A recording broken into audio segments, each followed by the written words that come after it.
and as an individual. And what happened, why I said yes we can, it was because my parents gave me encouragement, my grandmother gave me encouragement, my uncle gave me encouragement, and my martial arts master gave me encouragement. So I realised the importance of having a coach, having a mentor in my life, a rehabilitation counsellor, is what I had when I came back to the UK as an individual. But the most important thing, Rebirth of the Kool project was something I created because of the stereotypes. I was stereotyped unduly as a person with special education needs, as a West Indian child who was born out of wedlock because I was dark skinned. What are the connections, the links between one being dark skinned blacks are seen as dumb? What's the connection between special education needs and blacks? Well, special education needs people are seen as dumb. Dark skinned, dumb. What's the connection between a person that dances, special education needs, and black? They're seen as dumb. This whole connection about dumb, lazy, immature, impractical, dependent, all these things. And what happened with Rebirth of the Kool project shows, one, my love, my commitment, my courage, shows my conscientiousness and diligence to archive material, to break stereotypes that were unfairly perpetuated about me and my community as an individual, particularly when I'm actually a pioneer of UK jazz dance, a leader who has written out a key book in 2009, who should have been a representative on the first debate in 2003, a person who's been very vocal from the beginning. There's been nothing but miseducation by the commercial guys. They just seek money. They don't care about the communication element. That is partly because they got miseducated by the society at large as an individual. Rebirth of the Kool saved my career, and it's going to save my career again. I was unduly stereotyped by an amateur photographer who tried to rip him off as a professional. It was so ridiculous, but it was serious because it was done on Facebook. I just put my Facebook up in 2012. By 2013, he discredited me, where I just made contact with people in New York who I wanted to work with around the world. They came off my Facebook immediately.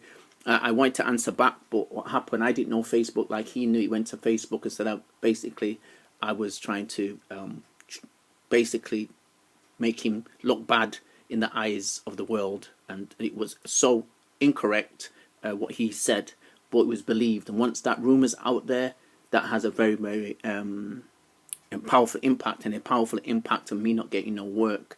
And it showed me true colours. New people I met, they showed me the true colours because they never came to bat for me. I asked for testimonials of people I supported during the worst period of my time, sepsis and carbon monoxide poisoning. And part of me, yes we can, was I've been through life, career injuries where I was told I'd never be able to dance again.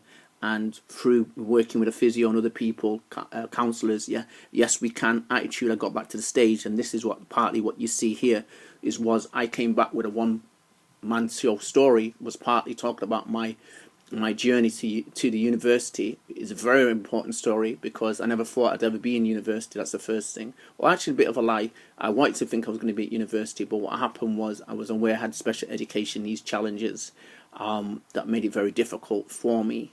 And I wanted to tell people how I use dance to keep me confident, keep me courageous, keep me optimistic. And I did research around it, and that's Rebirth of the Kool. I wanted to share that with individuals, but because I've been debased now as a person who was not professional, etc., etc., I couldn't tell that story. So therefore, what happened, part of me, my Rebirth of the Kool, was becoming assertive. I was a passive person a long time ago at 8 years old. From the age of 8 years old, I've been nothing but assertive, getting up, challenging stereotypes, turning stereotypes on its head, challenging people in respect to UK jazz dance, doing my own programs, my own festivals, challenging people's assumption of me as a person, as an African Caribbean creative person. People don't see us in the Britain as creative, as being intellectual enough to be creative. It's the most ridiculous thing I've heard of, but it's very valid what I'm saying. Today, from the beginning, West Indians have been on this earth to now, from the day we've been involved in slavery to now in 2020, we're not seen as intellectuals, we're not seen as creative. The creatives are seen as Westerners, creatives are seen as Asian people. And I say that from being at Oxford Brookes University. I went to do arts management and business management there, and how I went to the visual arts department to do artists in residency. I was laughed out the building before I opened my portfolio. I went to do with architects, laughed out the building, dance society, I was laughed out the building. But I had the last laugh when they found out, oh my God, this person's huge. I was a world-class performer, gone to university, asked to work with people, and I was treated despicably. Well, I went home and created a project called Don't Judge a Book by Its Cover, and that's what I showed through the university. People viewed me as dumb in university in the first year because a person set that off. It came from first word of mouth. And this is the importance when I talk about Rebirth for the Kool, what's happening now. As you see through COVID, as you see through Black Lives Matters, blacks are being killed indiscriminately through the stereotype. The police had stereotypes about them. They hated, so they came with undue force. Well, that's why I lived my life, and I wanted to talk about what I did about it myself as an individual. Blue K Jazz, that's out. Take it easy.